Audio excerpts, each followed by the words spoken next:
Just days after Warren's assistant fire chief was laid to rest, newly obtained court documents reveal what happened in the moments leading up to and directly after a deadly shooting at a social club in Warren. 12 News reporter Alexandra Leslie is live outside Warren Town Hall, where councilors will decide in just a few hours if the Italian American Club should lose its liquor license following that shooting. Alexandra?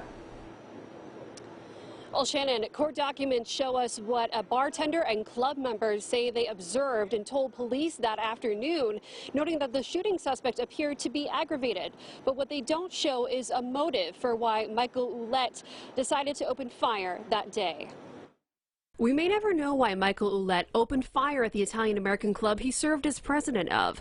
Court documents obtained by 12 News tell us more about that afternoon, and state a patron inside the club says he heard Ouellette mumbling in the corner, saying something like, "Someone is going to get it today," but that he really couldn't understand what he was saying.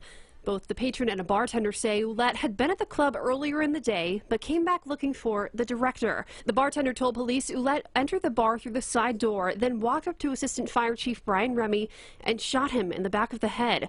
An affidavit states a club member heard 4 gunshots before Ouellette shot another member of the club when he tried to escape. Documents show Jason Furtado, who declined to speak with 12 News, managed to crawl into the kitchen area of the club. We also learned Ouellette spared other club members in the bar at the time, telling them they were his friends and he wouldn't hurt them, but to get out. One of those men told police he ran across the street to Patriot Wine and Spirits and called 911. A short time later, police found Ouellette outside his apartment on Water Street, where a shootout with Bristol police ensued before Ouellette took his own life.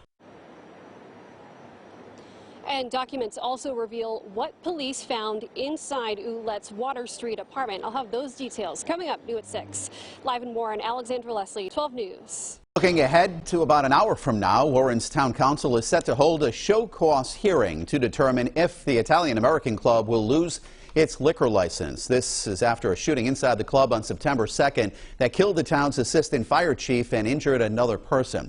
12 News reporter Alexandra Leslie is live outside of Town Hall. Alex, you spoke to the club's lawyer earlier today. What did he say?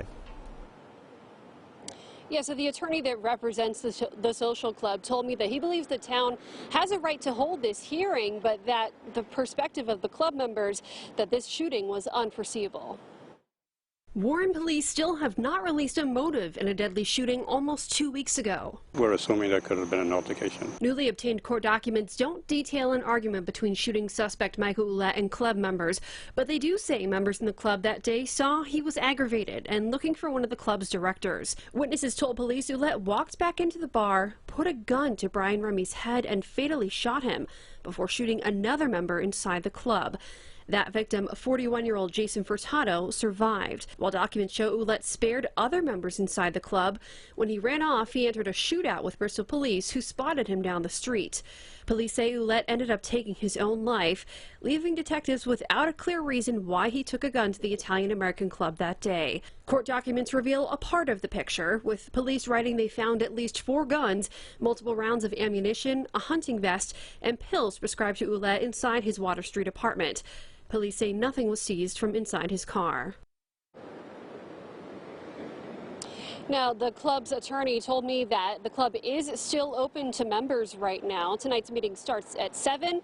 12 News has a crew inside and will have continuing coverage later tonight.